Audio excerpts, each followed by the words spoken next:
नमस्कार विद्यार्थ्यांनो, आज आपण प्रॅक्टिस सेट 5.3 बघतोय। मी इथे फॉर्म्युला लिहिला आहे a-b bracket cube is equal to a cube minus 3a square b plus 3ab square minus b cube.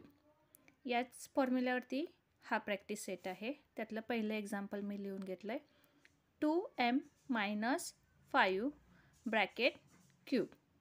आता मी इथे फॉर्म्युला लिहून घेते a minus b bracket cube is equal to a cube minus 3a square b plus 3ab square minus b cube.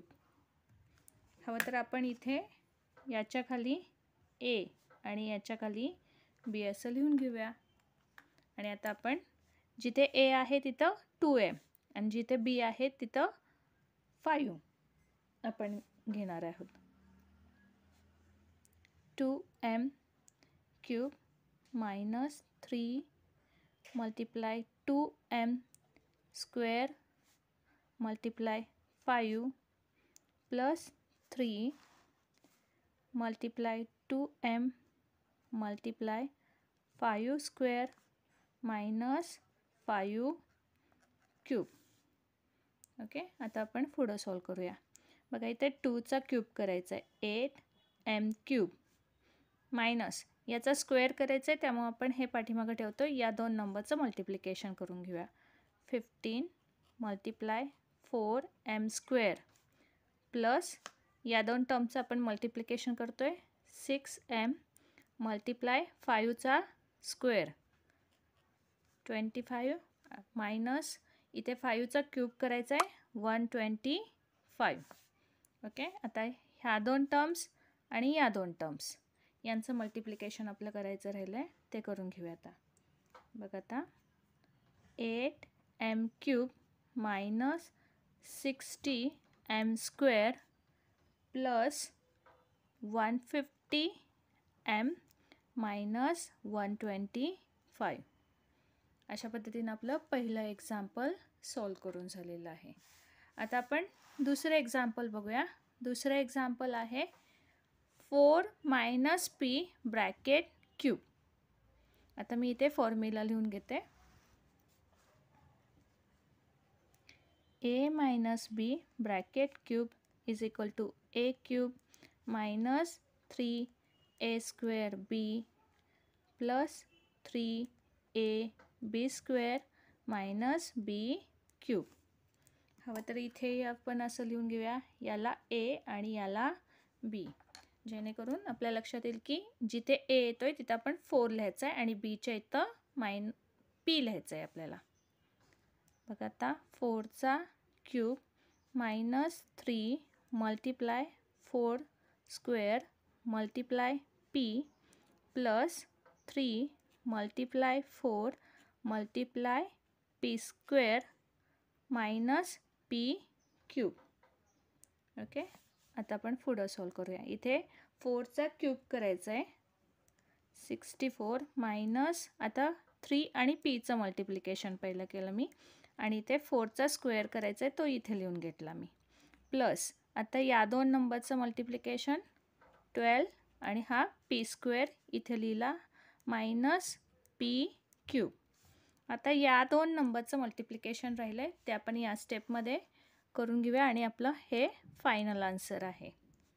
बघा 48p plus 12p square minus p cube. अशा पद्धतीनं आपलं दुसरंही example solve झालेलं आहे।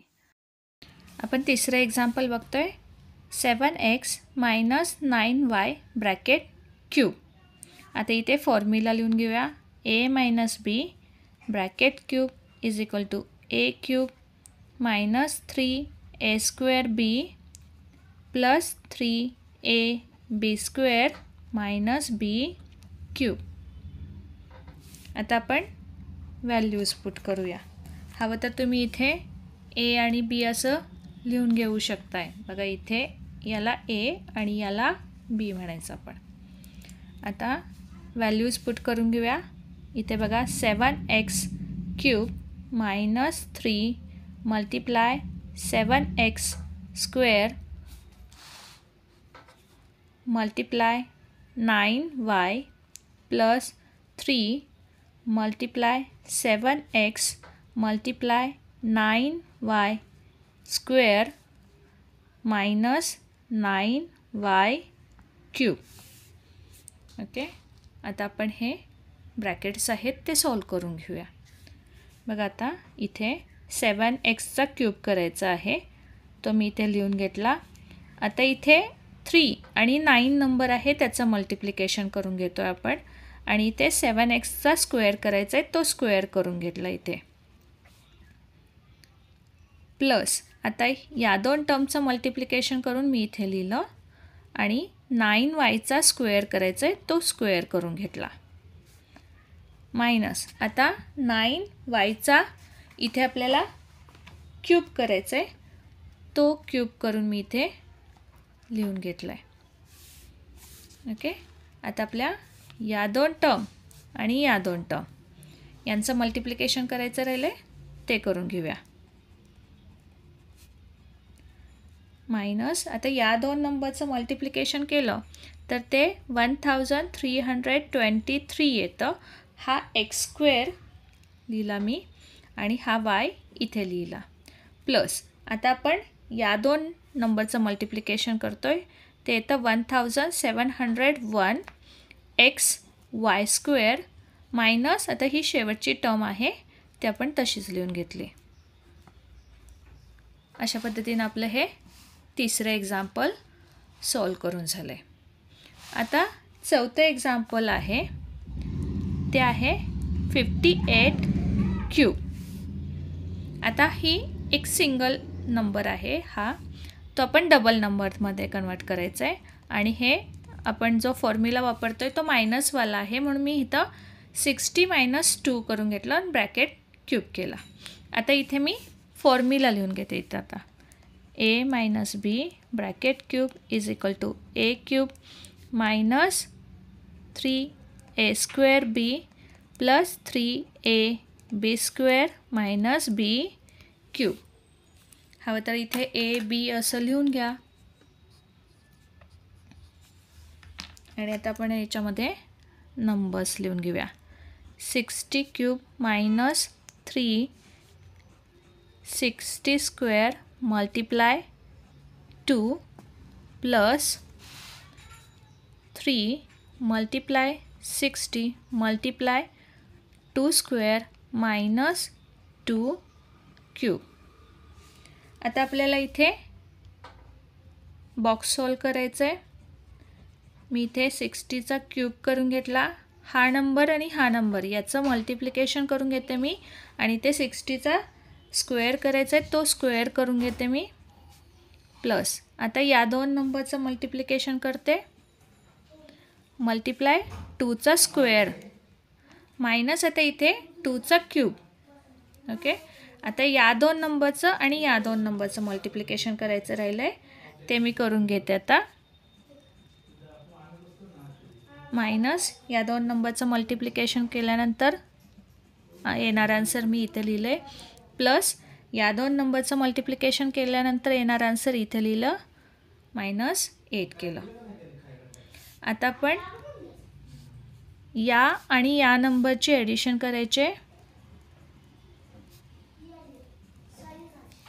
मायनस या दोन नंबरची ॲडिशन करायची,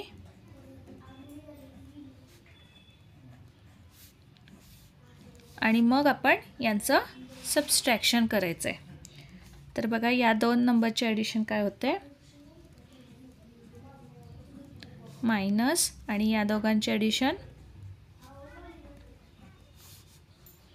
ओके, आता या दोन नंबरचं सबस्ट्रॅक्शन करून आपण फायनल आन्सर काढूया.